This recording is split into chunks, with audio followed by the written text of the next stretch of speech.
Hey everyone, Henry again from PrydeVR, here to show off 3 new features that we've added based directly on your feedback.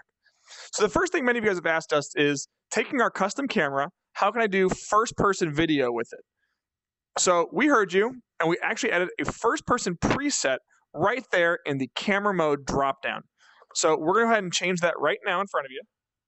So going from first smooth to first-person camera. There we are. So now you can see that first-person perspective. Now, you may notice that the avatar that we have is kind of getting in the way right now, and this will actually show off our second point. Many of you said you wanted to change things like the avatar or other settings we hadn't initially set up for runtime to change in runtime. So we can actually do that now, like we said, in runtime. So I'm going to go ahead and change it. Just turn off the avatar just like so, and boom, avatar gone.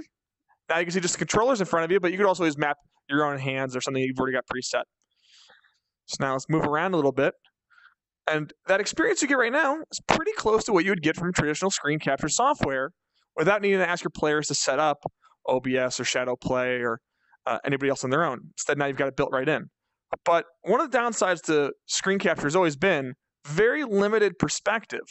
Right now, this is just a very small screen of kind of all my full range of motion.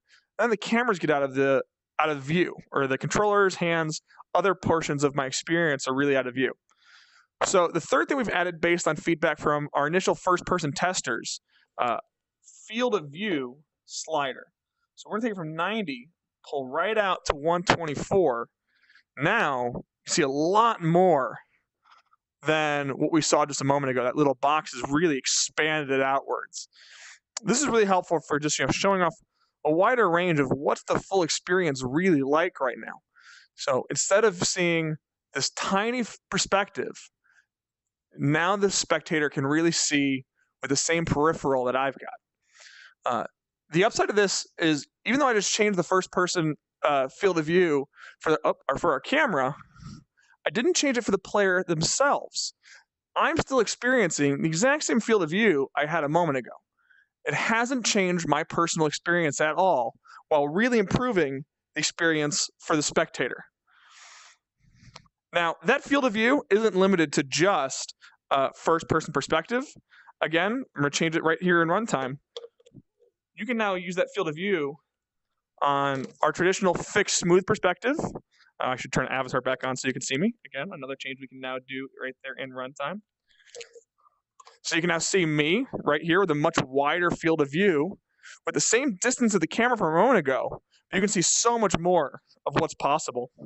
And of course, you can always use this with Orbit or with a custom camera that you want to set up, like a traditional custom camera. Here, let me change the height on that Orbit. There we go. So, just 3 new settings we want to show off. If you want to try us out, go ahead and go to the website, PrydeVR.com, or email us at contact@PrydeVR.com. Thanks so much, everybody. See you later.